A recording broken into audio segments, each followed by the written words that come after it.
Today I'm going to show you how to make this really easy barbacoa chipotle beef, so it's just pulled beef, in your slow cooker, and it's absolutely delicious.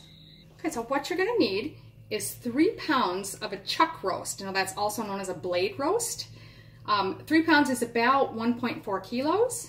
I think ours is a little bit larger than that. And you want to cut it up in about 2-inch size chunks, big chunks. Then you're going to need 4 cloves of minced garlic, or about 4 teaspoons if you're using the jar like I am. Then you need 2 chipotle peppers in adobo sauce. Now what I do is I buy it in cans, and you usually have quite a bit in there and only need say 1 or 2 at a time, so I just freeze the rest. That's why it looks a little odd. It's out of the freezer. Then we need 4 ounces, which is about 113 grams of chopped green chilies. Now that's common to find in the States, not here however. So what I use is char-grilled pieces of red pepper or capsicum. I'll probably need about half that jar. You want 1 small onion, finely chopped. So approximately a cup. Actually, I think that's probably a little bit less, but that'll work fine. 1/4 cup of lime juice, 2 tablespoons of apple cider vinegar. Then we need 3 bay leaves, 1 tablespoon each of ground cumin, and dried oregano. Mexican oregano if you have it, but regular will do just fine. 2 teaspoons of salt, 1 teaspoon of black pepper. Then it calls for 1/4 teaspoon of ground cloves. Now that's not much, and I don't use cloves very often, so what you can do is you can substitute allspice if you have it, or you can do what I'm doing is I'm going to substitute 1/8 teaspoon each of nutmeg and cinnamon to have a similar flavor to the cloves. Then lastly, you just need a 1/2 cup of beef broth, or you can just use water. So the next step is really just easy. Just combine everything in your slow cooker. I'm just putting the meat straight in there, as you can see. If you want to, you could brown it first on the stovetop, but I just like things quick and easy, and there's so much flavor in this dish, you don't really need to.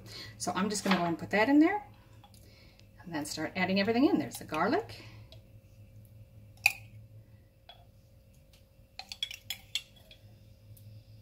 the chipotle chilies, green chilies, if you have those. Again, I'm using this roasted red capsicum or red pepper. Approximately half the jar.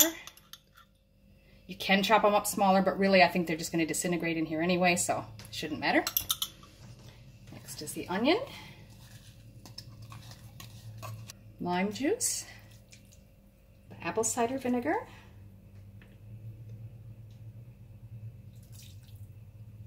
bay leaves, cumin,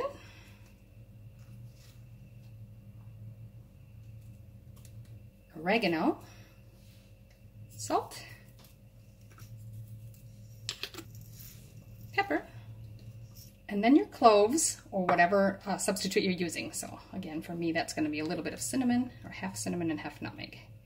And lastly, the beef broth or water, whichever you're using. You don't even need to stir that together. It's all going to cook and meld. So we'll just go ahead and cover it. And now we're just going to cook that on low for 6 to 8 hours, or high for 3 to 4 hours, just until that beef is tender and falls apart really easy. So that's been bubbling away on high for about 5 hours. So I'm going to go ahead and open it. See how she shreds. Now that liquid is really hot, so be very careful. I just want to see how tender the meat is. Okay, look at that. I don't even need 2 forks. You can see that's falling apart. So I'm just really going to carefully shred this all down into the liquid. Okay, so as you can see, that fell apart really easily, and there's plenty of liquid and all that. Now the last thing you want to do is fish out those bay leaves. Remember, we had 3 of them, so you want to take those out before you serve. And you can, for anybody who's not following low carb, by all means, feel free to use tortillas or whatever you want to, make out of it. But for me, I'm just going to put it in a bowl. Okay, so there it is. My husband isn't concerned about low carb, so he's just having his served on some tortillas. I do have on my channel some virtually no carb flax meal tortillas. You could try it on that. But today I'm just going to serve it in a bowl like this. And I'm just going to add some shredded cheese. And a dollop of sour cream on there. This is really, really good and very flavorful. I do hope you enjoy it.